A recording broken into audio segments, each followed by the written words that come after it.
Sí.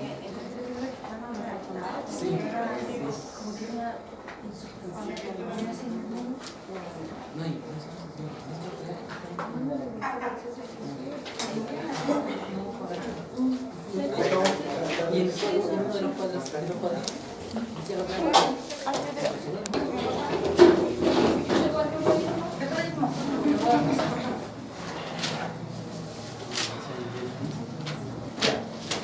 Hoy día vamos a hablar de inocuidad alimentaria y de las ETAs, las enfermedades transmitidas por alimentos. Es un tema sumamente relevante, especialmente en Chile. Chile en general, en cuanto a índices de salud pública, lo que normalmente se mide, nosotros estamos a nivel de país desarrollado, excepto en las ETAs. Seguimos siendo cochinos, por ejemplo. Nos seguimos enfermando la guata, teniendo enfermedades intestinales. ¿Ya? El único índice que yo les diría es que estamos muy lejos todavía de los países más desarrollados. Estando igual muy por encima de algunos países sudamericanos. Y eso tiene que ver principalmente con el acceso a agua potable, el alcantarillado que tiene nuestra población. No sé si Alonso se lo ha nombrado, pero nosotros en ese sentido somos privilegiados. El acceso a agua potable y hay un montón de países, incluso en países desarrollados, donde tú no puedes tomar agua directamente de la llave. Tienes que purificarla, filtrarla, potabilizarla. Y el alcantarillado, la cobertura del alcantarillado que tiene nuestro país también es mucho más extensa que hace años atrás, en un congreso que hubo en Brasil. Me acuerdo que los brasileños se ufanaban de que habían alcanzado en la ciudad de Sao Paulo el 70%, no, el 67% de cobertura de alcantarillado de la población. Y en la conversa después del coffee me decían, no, nosotros en la ciudad de Santiago tenemos un 80 y tanto por ciento. Ya. Entonces en ese sentido, bueno, en Brasil vive mucho más gente también. Bueno, esto es lo que, parte de lo que esto le entregó a, no sé si no, se me equivoco, que en el fondo, aquí se habla también de lo que es la seguridad alimentaria. ¿Ya? La seguridad alimentaria. La seguridad alimentaria es un concepto mucho más amplio que la inocuidad. ¿Ya? La inocuidad tiene que ver casi exclusivamente con el consumo. ¿Se entiende? Con que sea sano, entre comillas, para el consumo. Ahí vamos a ver la diferencia entre sano y inocuo. ¿Ya? Pero la seguridad implica también el acceso. ¿Ya? Eso para que lo tengan claro. O sea, la disponibilidad. Y no solamente la disponibilidad, sino que también el acceso, porque muchas veces un país puede tener disponibilidad de alimentos, pero no hay acceso a los alimentos, ya sea por mala distribución o por ser también carente de ingresos, por ejemplo, por adquirir los alimentos. ¿Ya? En ese sentido, la pobreza, que aquí se nombra, que es parte de la pobreza, ¿verdad? Hay pobreza urbana y pobreza rural, ¿verdad? La pobreza urbana es mucho más dura en este sentido que la pobreza rural.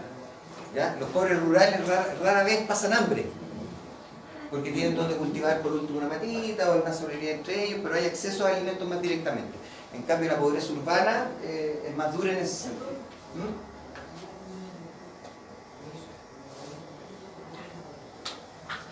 Aunque parezca increíble, actualmente todavía hay mucha gente que pasa hambre en el mundo. Y hay crisis humanitaria, a veces tenemos el ejemplo de Venezuela, que hay gente, y ahí hay un tema también de acceso. ¿Se dan cuenta? De acceso a los alimentos. ¿Por qué? Porque o no hay o son demasiado caros. Bueno, eso es como reciente, a diferencia de África, otros países claro, en África generalmente se producen estas hambrunas porque se mezcla sequía con guerras. Claro. Porque tal como les decía, cuando hay pobreza rural, rara vez el pobre rural pasa hambre. ¿Se entiende? O sea, hay más acceso a los cultivos, como les digo, y en África hay mucha más población rural que urbana. Entonces, se tiene que mezclar sequía con alguna crisis humanitaria en el sentido de guerra, sea guerra civil o guerra entre países. Ahí en India también hay problemas de hambruna. nosotros hasta mediados de la década del 70 teníamos problemas de nutrición infantil, que lo logramos superar durante la década del 70 gracias a las medidas que se implementaron en las décadas del 50. ¿Ya? Esto tampoco es un tema que se soluciona en 5 o 10 años. El tema de nutrición, por ejemplo, infantil, tiene que pasar por lo menos una generación, que son 20 años. Por lo tanto, la seguridad alimentaria incluye, tal como les decía, que es un concepto más amplio, la producción, la disponibilidad, el acceso, que les decía porque puede ser disponible pero sin acceso, y la inocuidad, que es lo que tiene que ver aquí principalmente el tema de salud pública, ¿ya? Con la inocuidad. ¿Ya? También tiene que ver con la producción limpia y digamos, las condiciones en que se expenden los alimentos o se elaboran los alimentos. Pero básicamente el tema de la inocuidad. La inocuidad es lo que nos enferma, básicamente. El tema de la inocuidad. El Códex Alimentario, que es este Código Internacional de los Alimentos, define alimento como toda sustancia elaborada, semi-elaborada o bruta, ¿verdad?, que se destina al consumo humano, incluyendo sustancias que se utilicen en la fabricación, preparación o tratamiento de los alimentos, y no incluye los cosméticos, tabacos ni sustancias utilizadas solamente como medicamento. ¿Ya? Eso. Y a partir de eso, nuestro reglamento sanitario define alimento como alimento, producto alimenticio, cualquier sustancia o mezcla de sustancias destinada al consumo humano, incluyendo bebidas y todos los ingredientes y aditivos de dichas sustancias. ¿Se entiende? ¿Sí? Los aditivos que tienen los alimentos, ¿ya? También están incluidos ahí. ¿Sí? Aditivos que son preservantes, colorantes, saborizantes. Esos también están regulados por el reglamento sanitario de los alimentos. Diferencia hay entre alimento sano y alimento inocuo. ¿Ya? Alimento sano es el que aporta la energía y los nutrientes necesarios para el organismo. ¿Ya? A ver, si uno fuera sumamente estricto, no existiría ningún alimento sano, ¿no? Nosotros morimos porque comemos. Nuestro cuerpo se oxida. Nosotros obtenemos energía a través de la oxidación, ¿verdad? Y vamos envejeciendo y al final terminamos con enfermedades degenerativas o nos enfermamos con los años, básicamente porque vivimos. ¿Ya? O sea, todo alimento es potencialmente dañino. ¿Ya? No existe ningún alimento que sea 100% sano. ¿Se entiende? Además que también depende de las condiciones individuales de cada persona. ¿Ya? Hay personas que son intolerantes a la lactosa, los celíacos, ¿se entiende? Entonces, no hay un alimento que per se sea extraordinariamente sano. ¿Ya? Pero, eso es si nos pusiéramos muy extremos, pero obviamente, obviando el tema de lo que es obvio y natural, digamos, como que produce la alimentación, un alimento sano es aquel que nos aporta energía y nutrientes necesarios al organismo. ¿Cuál sería un alimento no sano? Por ejemplo, el tema de las golosinas en los niños, que muchas veces aportan solamente azúcares y que en ese minuto no son necesarias. ¿Se entiende? Por eso los alimentos sanos generalmente son los menos procesados. ¿Ya? Eso es un punto de vista más actual en todo caso, ¿eh? Porque, por ejemplo, el caso del huevo. El huevo en un minuto era súper sano, después pasó a ser súper malo por el tema del colesterol. Ahora nuevamente es sano. ¿Se entiende? Entonces varía un poco. Pero generalmente es un alimento sano, el que nos aporta energía y nutrientes necesarios. Y un alimento inocuo o seguro es un alimento que está libre de contaminación, sea por bacterias, virus, parásitos, sustancias químicas o agentes físicos externos. ¿A qué se refiere agentes físicos externos? Por ejemplo, alfileres. Hay un caso en Europa que una mujer puso alfileres en la fresa, en la frutilla. Entonces eso ya no es inocuo y es un agente físico. ¿Se entiende? O por ejemplo restos de pie, restos de alguna piedrita o vidrio, ¿ya? ¿ya? Ese tipo, a eso se refiere con físicos, ¿ya? Pero es un alimento inocuo, algo que es seguro de consumir, ¿ya? Que no tiene que necesariamente ser sano. ¿Se entiende que hay una diferencia? O sea, en este caso de los alimentos, un alimento sano no es sinónimo de inocuo, ¿ya? E inocuo no es sinónimo de sano, ¿ya?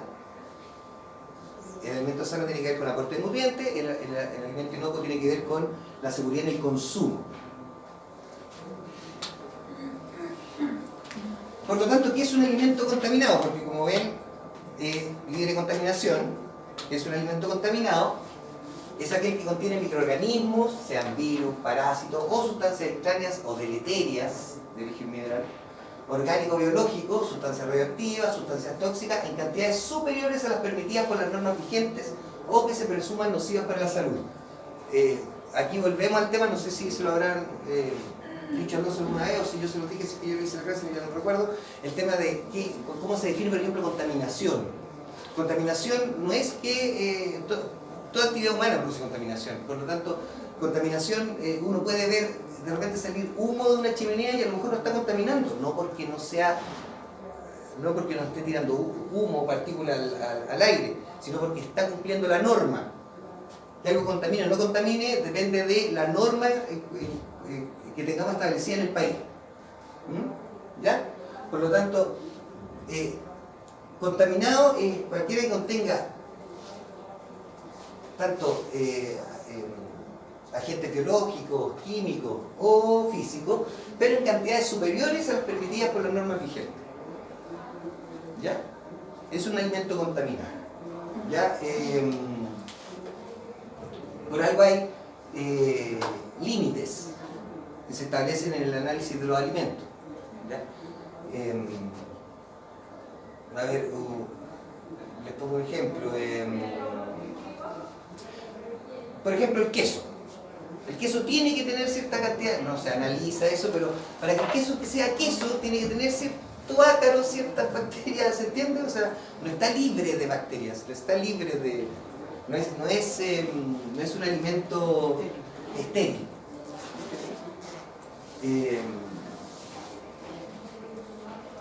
Pero el tema es que el alimento contaminado también se refiere a normas y a límites. Hablando de inocuidad, está también el tema de la cadena alimentaria, que no es la cadena alimenticia, ¿ya? Ni las redes tróficas, ni nada. En este caso, la cadena alimentaria son las etapas por las que transita todo alimento, desde su fuente de producción, las etapas de procesamiento, si es que las tuviera, almacenamiento, transporte y comercialización hasta ser consumido. Dentro de la comercialización, un detalle también que podemos ver algunas cosas ahora, el tema del etiquetado. Y sobre los niveles también que les decía, por ejemplo, ustedes se han fijado, hablando un poquito del etiquetado, que hay todos los alimentos, la gran mayoría, traen algunos ingredientes en negrita. ¿Ustedes saben por qué? ¿Qué ingredientes tienen que venir en negrita? La razón es porque tienen límites máximos de consumo diario. En negrita destacado, los ingredientes, ¿sí? A ver, ¿tienen por ahí alguna gaseosa, bebida? Como la tartracina, por ejemplo. La tartracina, por ejemplo, la amarillo crepúsculo, tienen límites máximos de consumo diario. Podrían ser cancerígenos. Y no solamente por cancerígenos. A ver, tanto en animales como en la población humana, en mascotas me refiero, en las últimas décadas han aumentado mucho el tema de la alergia. ¿Se han fijado? La alergia. Y la típica, tanto nosotros como los médicos humanos, la típica definición, o sea, diagnóstico, no, es una alergia atópica. Es una forma elegante de decir, no tengo idea de dónde viene, pero atópica. Se supone, no se ha comprobado, pero se plantea que tiene que ver precisamente con los aditivos, estos que tienen límite máximo de consumo. ¿Ya? Que como nadie los está fiscalizando, los cabros chicos comen a destajo, ¿Se fijan? Se van sensibilizando a alergenos externos. Pero bueno, en esta cadena alimentaria, este es un ejemplo, ¿ya? En general, tiene un rol súper importante el consumidor final. Somos nosotros, en definitiva, quienes los que debemos fiscalizar o preocuparnos de que estamos consumiendo algo que sea sano o inocuo, ¿verdad? Y en general, no nos interesa mucho a veces cómo viene hecho. Lo que nos interesa a veces cómo se ve. Por ejemplo, las verduras, las hortalizas que ustedes encuentran en el supermercado tienen niveles mucho más altos de sustancia. Ay, ¿se me fue el nombre? ¿Cómo? No, para control de plagas, por los pesticidas. Tienen niveles mucho más altos de pesticidas que las hortalizas que uno encuentra en la feria. O sea, mientras más bonito a veces la presentación, a veces viene más complicado. Ustedes ven, por ejemplo, el tema de los alimentos orgánicos, cuya presentación no es tan bonita quizás como... ¿Con gusano ahí las manzanas? A veces. Es más sano. Pero se puede controlar, los gusanos se pueden controlar. Basta con tener rosales, porque entre medio de los manzanos, porque los rosales atraen chinitas y las chinitas se comen a los bichitos estos que ponen gusanos que ponen huevo en las manzanas. Yo he visto huevos orgánicos que los controlan perfectamente así, teniendo lleno de rositas entre medio de los... Pero bueno, yo insisto, esa es la cadena alimentaria hasta ser consumido. Y en cada una de estas etapas obviamente hay riesgo de contaminación, y por eso los llamados a fiscalizar, entre comillas, esto somos nosotros, ¿ya? ¿Cuántos de ustedes se fijan si trae negrita los yogures que le compran a los chicos? Primera vez que... ¿No sabían? Yo una vi vez- los sellos estos nomás. Los puros sellos. Es que los sellos es más visible Claro. ahora, pero la negrita está... Yo en el año 2002, 2003, por una denuncia que hice, hicieron un sumario sanitario a Parmalat en Osorno, a la planta de Osorno. Porque yo siempre me fijo, sobre todo a mis enanos cuando son más chicos, cuando eran más chicos, siempre me fijaba qué les compraba. Y un día agarro un yogur, Parmalat, y me fijo y no había nada en negrita. Así que lo dejé en el carro. Y no sé por qué dije, oye, pero no leí, po. Y me pongo a leer. Tartracina amarilla y no está en negrita. Así que llamé a mis amigos del Ceremi y me dijeron, no, se la denunciamos por la web, sumario sanitario nosotros. Son ustedes los que tienen que preocuparse de eso. Otro caso, hace muchos años también, mi hermano, me junté con mi hermano cerca de Estación Central y pasamos a un local que se llama Entre Latas, algo así. ¿Ya? Él me invitó a tomar una cerveza. Y nos pasan la cerveza y nos pasan 2 vasos desechables lavados. Yo agarré los 2 vasos, fui al mesón y le dije, discúlpame, le dije, pásame 2 vasos nuevos. Estos son desechables. No, es que no tengo, es que no pudimos tener. No, es que le dije que no pudimos tener. Sumario sanitario 2000 le hicieron porque le dije, no. Pero sí, es verdad. Si uno es el que tiene que preocuparse por eso, es la salud de uno, es lo que les digo. Es lo que les decía al principio. Nosotros tenemos índice de salud pública de país desarrollado en todos los aspectos, menos en las enfermedades transmitidas por alimentos. Porque seguimos comprando en la calle, independiente con los produzcan. Por ejemplo, los carros, antiguamente el Ceremi de Salud no autorizaba carros, no se dan autorizaciones sanitarias para los carros, hasta que se estableció que sí, que ya se podía y todo lo demás con ciertas condiciones, ¿ya? Pero hay un montón de carritos de supermercado que ¿entienden? O sea, uno no sabe cómo viene preparado eso.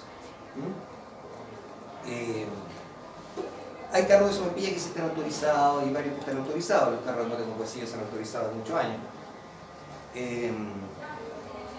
Eso no les asegura en todo caso que no les vaya a pasar nada. pero sí les da más seguridad que algo así de buena primera. Porque los botitos son más sanos.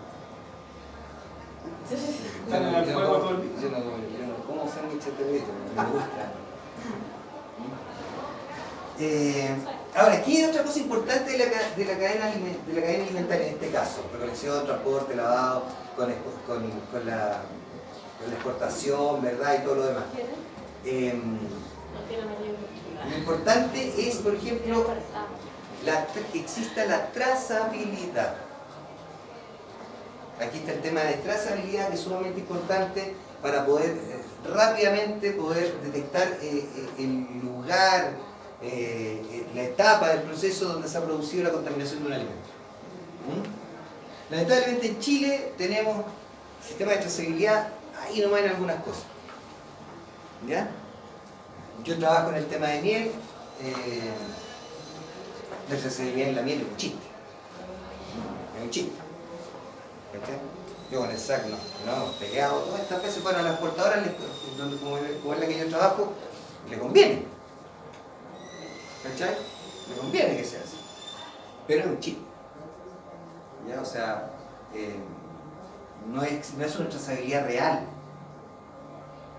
Es tanto así que no solamente en este ámbito. ¿Se acuerdan el caso de la dioxina en la carne de cerdo? Si existiera una buena trazabilidad, tú en horas, a lo más en días, un par de días, sabes de dónde viene, de qué plantel, de qué lugar. ¿Se entiende? Se demoraron 3 meses, así que no 4, en averiguar dónde venía. ¿Eso implica qué? Que no hay un buen sistema de trazabilidad. La trazabilidad, la trazabilidad tiene que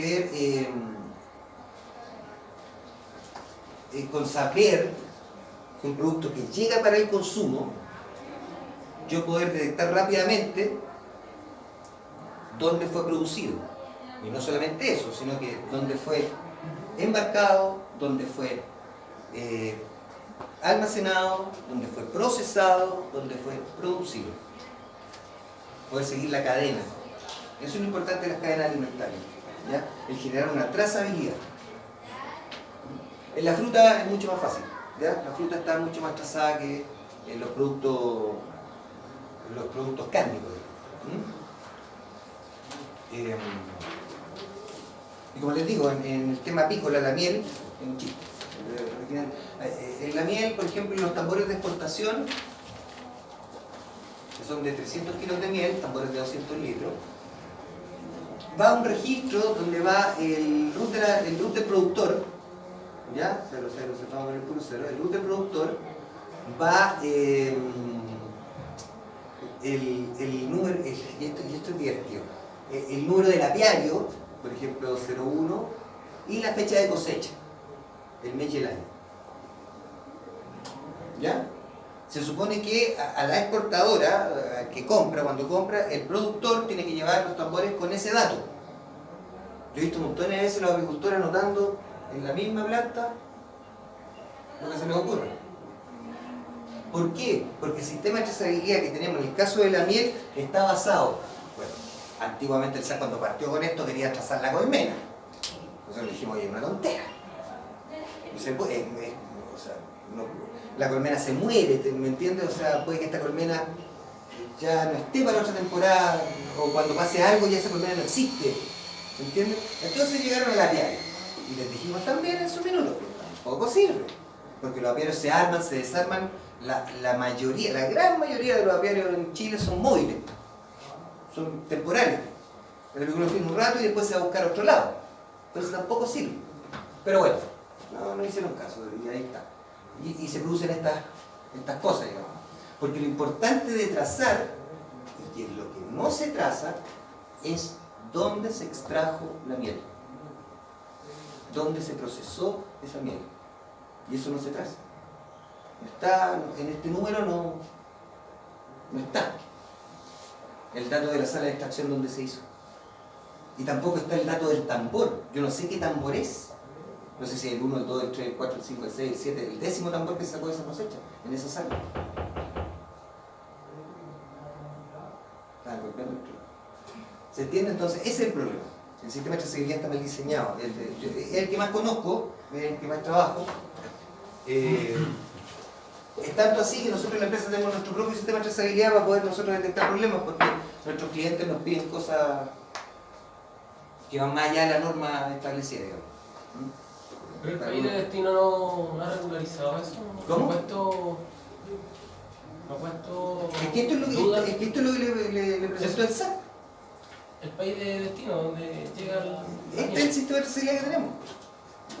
Y lo aceptaron así. Ya sí lo aceptaron, ya sí está. ¿Cachai?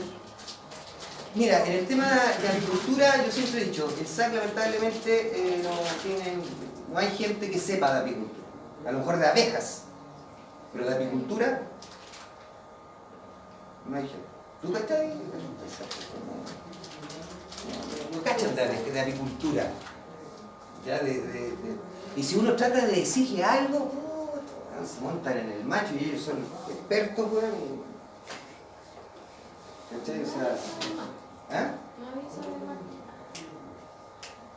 No sé, es que le insisto, yo estoy hablando del tema apícola, lo demás, el resto de las realidades no las sé. El único dato que te puedo decir es el tema de los cerdos cuando salió dioxina, que si hubiese habido un buen sistema de trazabilidad, eso se sabe en horas y no en meses. Por lo tanto, también debe haber una falencia ahí, no la conozco, no sé cuál es, no sé cómo es el sistema de trazabilidad de los cerdos, para que me sepa. Profesor, basándome en esa misma experiencia de la dioxina y hablando de la inocuidad de los alimentos, ¿por qué en algunos países se rechazan y en Chile no, siendo que somos todos seres humanos y los cerdos siguen siendo cerdos? Entonces, Lo que le explicaba al principio, que depende de la norma que tenga cada país. No sé, le hice que la clase de contaminación de agua parece, ¿no? ¿Se acuerdan? Que por ejemplo arsénico, sí. arsénico, plomo, varias son. En Estados Unidos es 0 y aquí es 0,01. Se supone que nosotros somos más resistentes al arsénico. ¿Cachai? Tiene que ver con también las capacidades técnicas y plata. ¿Cachai? Porque por ejemplo, si pusiéramos ciertas normas para algunas cosas, olvídate, o sea, no se podría vender quizás nada, internamente. ¿Cachai? Ahora, en el tema de la miel le insisto, las empresas, muchas veces las exportadoras montan su propio sistema de trazabilidad paralelo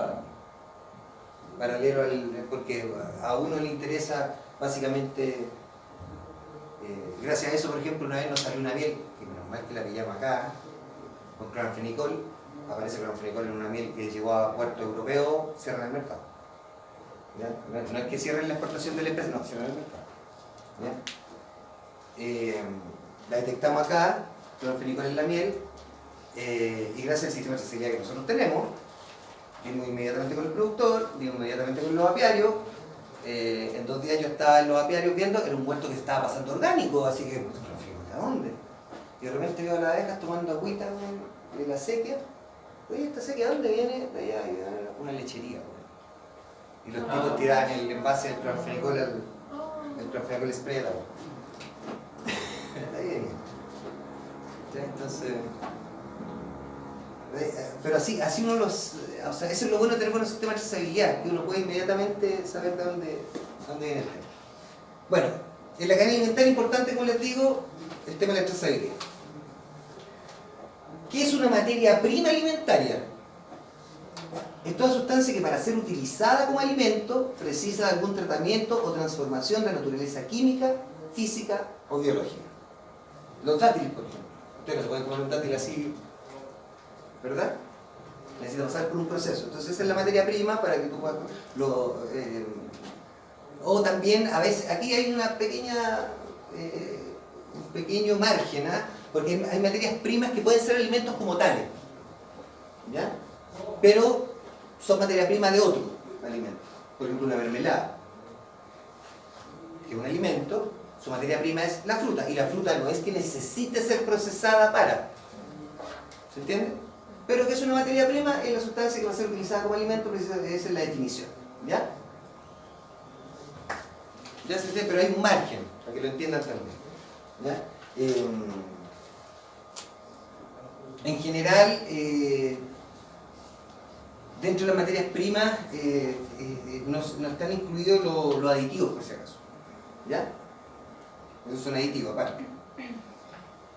¿Qué es este proceso de transformación? Cuando se habla de proceso de transformación, es una conversión de materia prima en alimento o de alimento en otra clase de alimento. Y aquí está lo que les decía el margen. De un alimento en otra clase de alimento o bien materia prima en alimento. ¿Ya? La harina, por ejemplo, el pan, la materia prima es la harina, pero la materia prima de la harina es el trigo. ¿Ya? O sea, por eso les digo que es un... las definiciones muchas veces tienen que existir, pero no dan cuenta de todo. ¿Ya? Es una definición más o menos académica. ¿Se entiende? Porque se necesita definirlo. ¿Ya? De ahí viene el tema de que, no sé si lo han escuchado alguna vez, pero que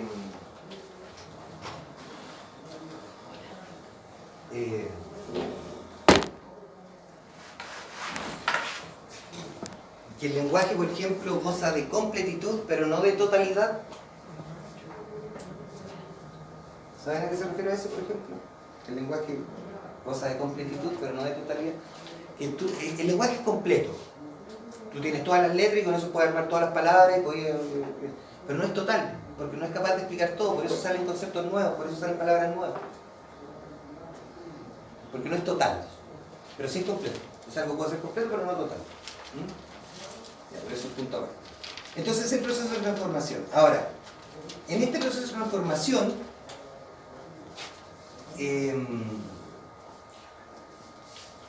hay un punto que es la manipulación, que es el punto crítico. ¿Verdad? Esto que se ve acá, en la transformación está la manipulación, que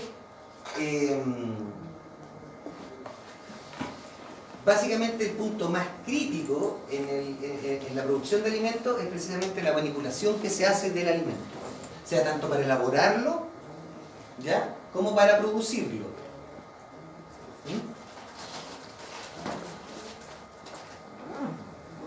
Y ahí entramos de lleno ahora al tema de lo que es inocuidad alimentaria. Vamos a hablar de puntos críticos y todo.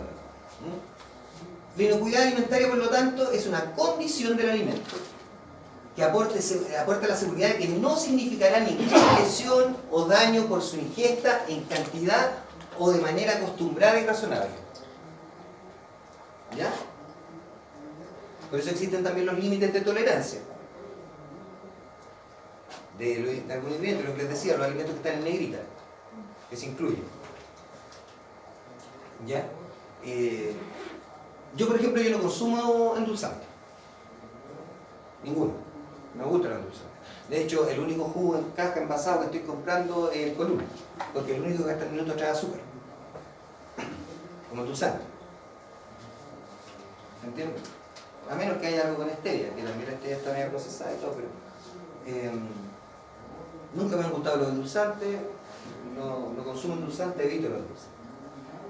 Prefiero mil veces, el azúcar hace menos daño que un endulzante, biológicamente hablando, ¿ya? Obviamente un diabético de otro cuento. Y que tiene que ver con la inocuidad también con la manera acostumbrada y razonable, porque obviamente cualquier cosa en exceso me puede causar un daño. O sea, yo puedo comer un alimento muy sano, muy inocuo, pero si me como una zampa de algo, lo más probable es que me dé una indigestión.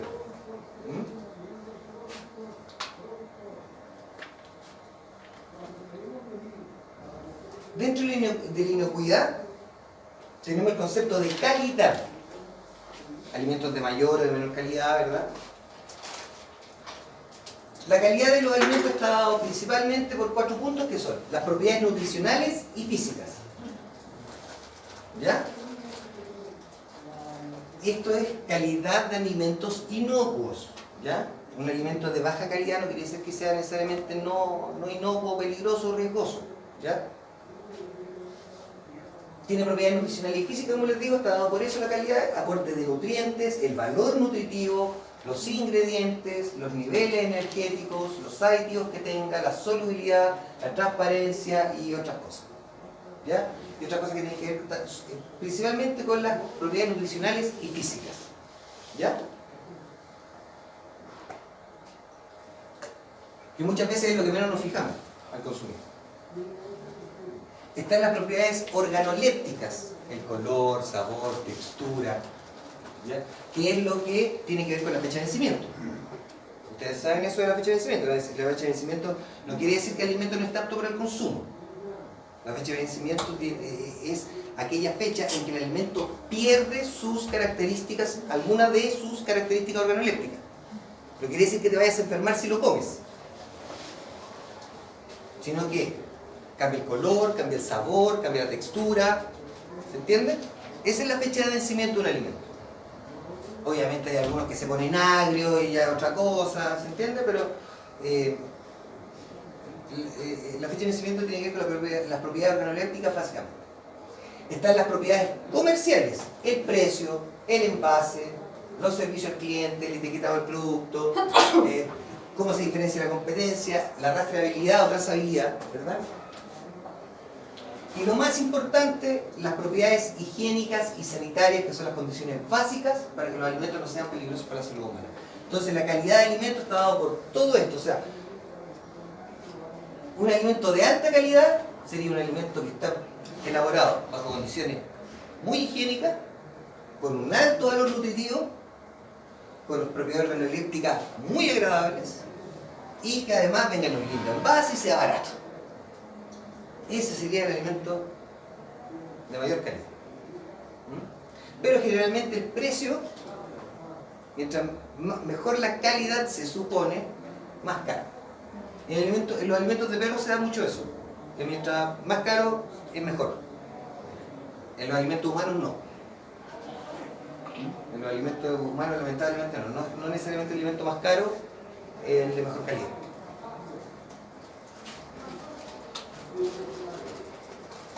Ahora, todo esto que les estoy hablando en nuestro país está regido por el reglamento sanitario de los alimentos.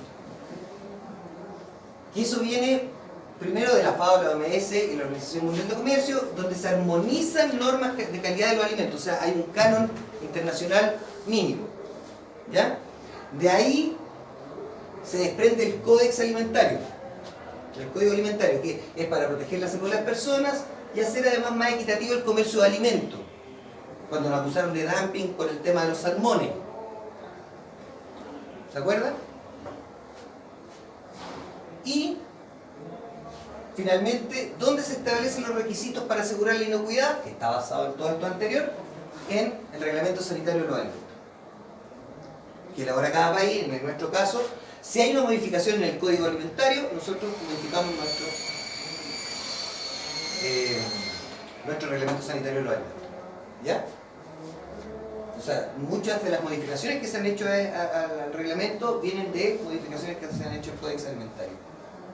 Y lo que está en el Códex Alimentario viene obviamente de que internacionalmente se llega a un acuerdo. ¿Ya? Por eso, por ejemplo, nos viene a auditar de repente la Unión Europea para el tema de exportación de alimentos. Y ellos pueden establecer ciertas condiciones que nosotros nos comprometemos a cumplir. Y que, tal como les digo, se plasman legalmente en el Reglamento Sanitario de los Alimentos.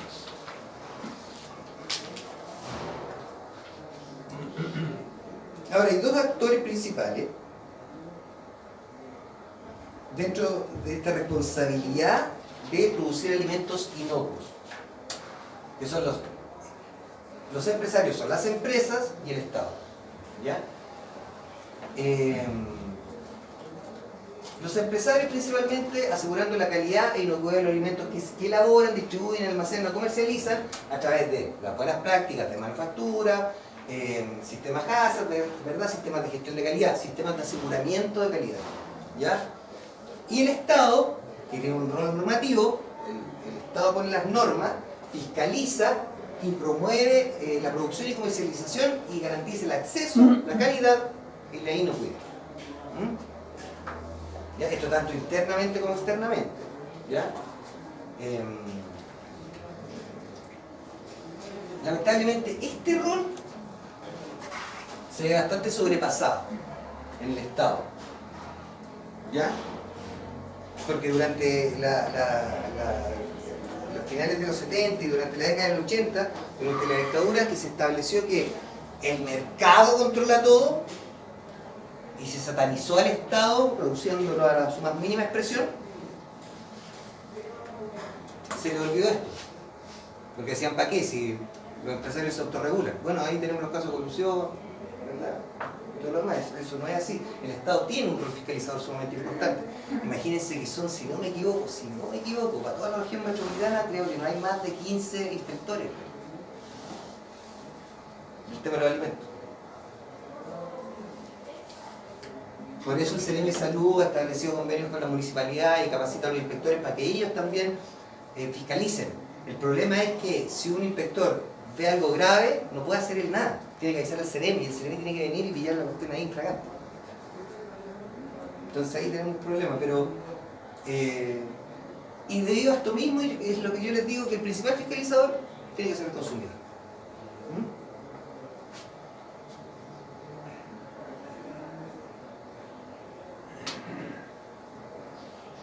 Ahora,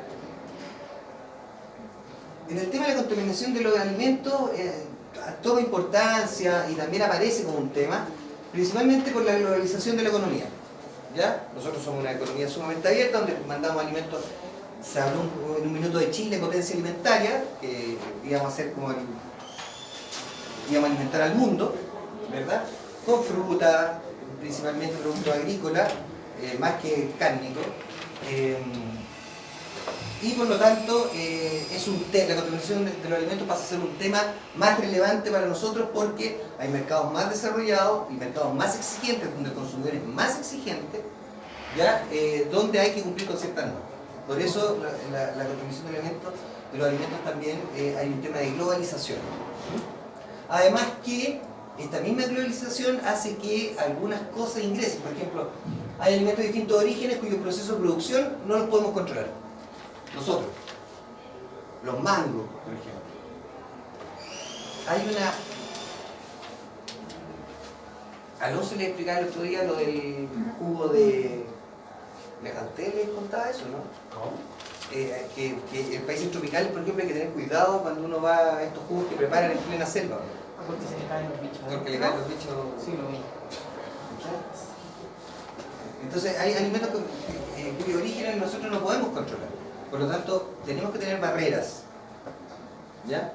Barreras que permitan hacer eso. Por eso es importante, todas las brotes de mosca y la fruta que han aparecido, es porque alguien se trajo una fruta en el bolsillo y no la declaró. Sea chileno, sea extranjero. Y que venía con una larva de mosca. Si eso que el SAC se ponga pesado en los aeropuertos no es porque sí.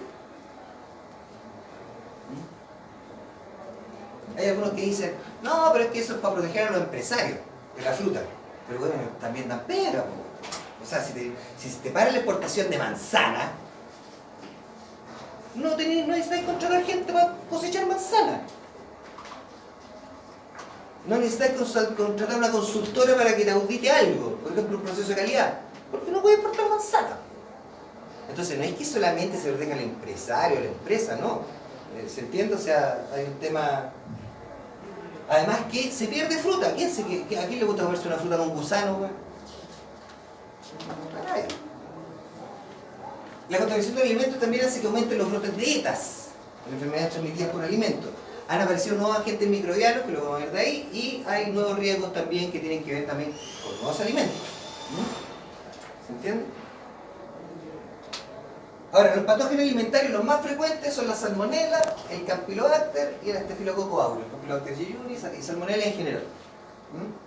Campylobacter jejuni y staphylococcus aureus. Esos son los más frecuentes. ¿Coli no? ¿La ¿Ah? leche coli no? ¿No? ¿En la ETA? No. No. ¿Sabes por qué? Porque es el más fácil de buscar. Y porque el que está ahí en el recuento de Colón y todo, el primero que aparece. En cambio estos son más... ¿Cómo cachai si hay salmonella en un huevo, en la cáscara de un huevo? ¿Cachai? Sí, eso tiene que ver con eso, ¿ya? Estos son los más frecuentes, no quiere decir que no haya por Escherichia coli, estoy diciendo cuáles son los más frecuentes, ¿ya? Ahora, estos son emergentes.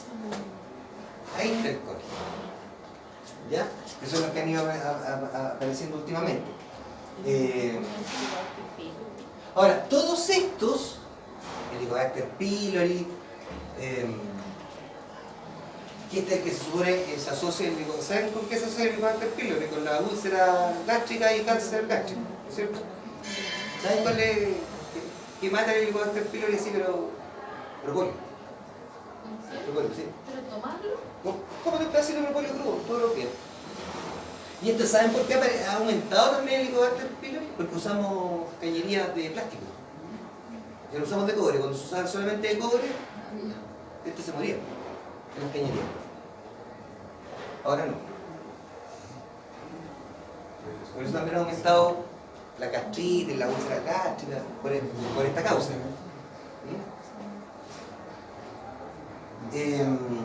Ahora, todo esto que son emergentes se han asociado al consumo de alimentos o agua contaminada. Sin embargo, tanto la ecología como la epidemiología no está totalmente evidenciada. Esto es el resultado que aparece en laboratorio, y al que uno le puede echar la culpa.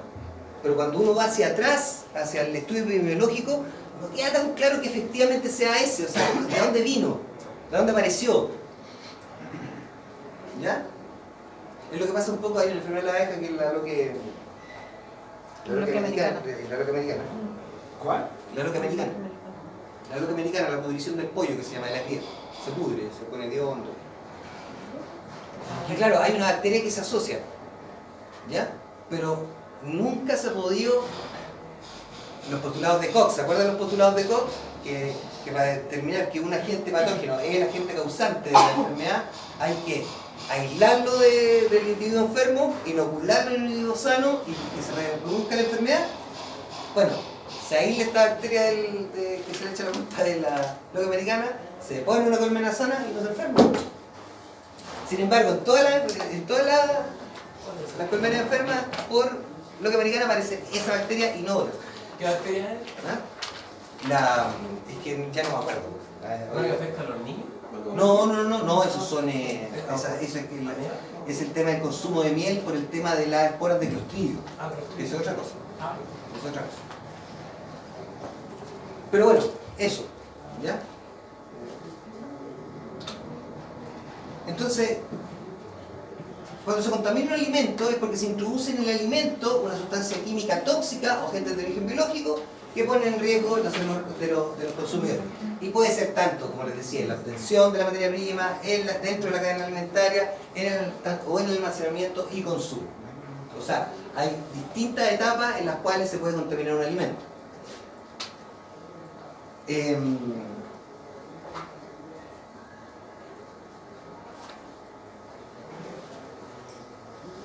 Cuando estamos a nivel del consumidor, la contaminación sea microbiana o química, ¿ya? Para que enferme tienen que existir factores de riesgo, ¿ya? Que tienen que ver con la capacidad de absorción de este contaminante, la toxicidad del contaminante, ¿verdad? Y la cantidad de alimentos que consumas, o bien factores individuales, ¿ya?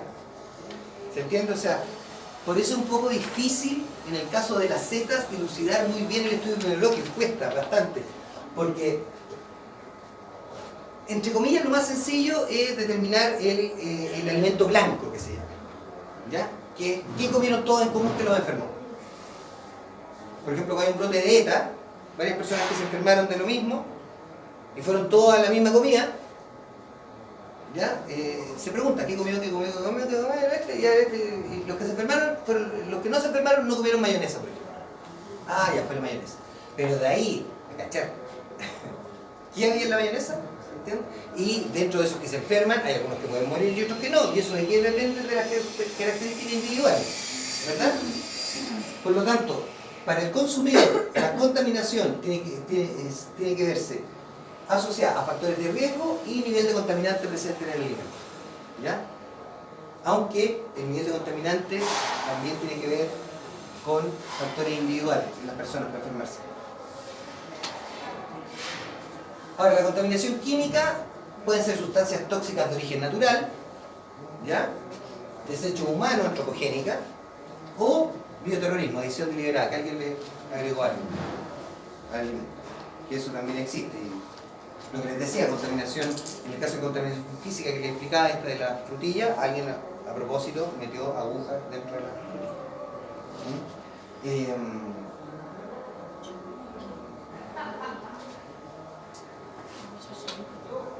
Ahora, la contaminación química es la más frecuente por metales pesados, que son tóxicos que en baja concentración, el plomo, el arsénico, el mercurio, el cadmio, el cobalto, el estaño y el manganeso. Nosotros vimos en su minuto en agua, ¿se acuerdan? Vimos el plomo, el arsénico, el mercurio y el cadmio. Eso tiene que ver muchas veces con el origen del alimento, de dónde viene.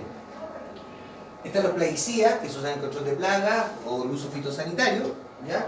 Que pueden ser bien o mal usados, o bien que no se respetan los periodos de carencia que tienen los productos, ¿ya? Están, por ejemplo, pueden ser, por ejemplo, en el caso de las carnes, los residuos de fármacos, que no, se pueden usar crotales con hormonas, pero ese animal tú no puedes comercializar la cabeza. ¿Entiendes? Aunque ahora ya prácticamente la cabeza ya no se usa, pero, aunque sí pasa en harina.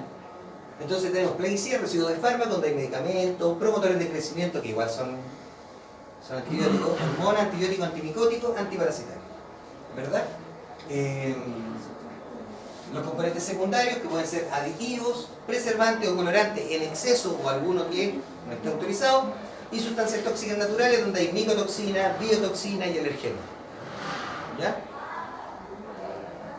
La micotoxina es lo más frecuente, sobre todo en el caso de las semillas. Cuando uno consume semillas, es el mayor riesgo, las micotoxinas. Pero en grandes cantidades. Es que depende de la toxina y depende de tu sensibilidad. Menos bolsita, no sé, maravilla. Creo que te escuchó. No, bueno. Claro, todo ¿Y el estado de uno también? Por eso, el estado de salud. Ahora, la contaminación microbiológica, que es por bacterias, virus, hongos o parásitos, generalmente puede suceder en cualquiera de las etapas, en la elaboración, en la manipulación, transporte y o distribución, y la puede producir también el consumidor. ¿Ya? O sea, puede que el alimento haya llegado absolutamente higiénico a tu cocina y tú lo contaminaste. Fuiste al baño y te lavaste las manos, o bien te pusiste a preparar verduras en la misma tabla que estés preparando las carnes. ¿Ya? Pero ese es el tema de la contaminación microbiológica, que obviamente es una de las más frecuentes, por decirlo así. Generalmente, siempre y cuando no sea bioterrorismo, las contaminaciones químicas y físicas son más accidentales. ¿Se entiende? Excepto el que tiene que ver con plaguicidas, pero tienden a ser más accidentales que las microbiológicas, que son más frecuentes. ¿Por qué? Porque la microbiológica también, por ejemplo en el transporte, si se pierde la cadena de frío. ¿Se entiende? Eso, o sea, ahí vamos a ver la diferencia, y dependiendo de eso, vamos a hablar de el tipo de bacteria y todo lo demás, vamos a hablar de infección o toxinfección, o intoxicación. Lo que les decía recién, la contaminación cruzada, y esto cuando uno transferencia de microorganismos de un alimento a otro por medio de un vector animado o inanimado, como son manos, superficies de contacto, instrumentos u utensilios. Por ejemplo, les pongo un ejemplo. Ustedes sabían que en la vitrina refrigerada jamás pueden estar juntos cecinas con lácteos, con quesos. Y siempre están uno al lado del otro. Tienen que estar o en bandejas separadas o alejados. Se fijan que en el supermercado hay una para queso y hay otra para cecina. En cambio en los almacenes está todo junto. Ahí se produce contaminación. Hasta los pasteles. Bien. También es frecuente por contacto con alimento crudo, por ejemplo el pollo, pescado, carne, con otro listo para el consumo. ¿Ya? Y esto, ¿cómo se previene? Con buenas prácticas de los manipuladores. Esto tiene que, la contaminación cruzada tiene que ver en su gran mayoría con la manipulación, con la preparación de la harina. ¿Ya? Usar el mismo cuchillo que uno está usando para cortar el pimentón, para cortar carne. Es al revés, yo creo que la contaminación. Sí, pero me refiero a usar el mismo cuchillo. Aunque no creas, porque tú puedes, por ejemplo, si el pimentón viene sucio y tú no lo lavaste y pasaste la carne. Lo que pasa es que, ¿por qué se habla generalmente al revés? Porque la carne generalmente la comís cocida. Claro. En cambio, la verdura te la puedes comer cruda. Mi papá, que estuvo hospitalizado hace poco, me decía, ¿por qué en el hospital dan toda la fruta cocida, toda la verdura cocida, pura ensalada? Hacerlo, porque no pueden dar nada crudo por el riesgo de infecciones.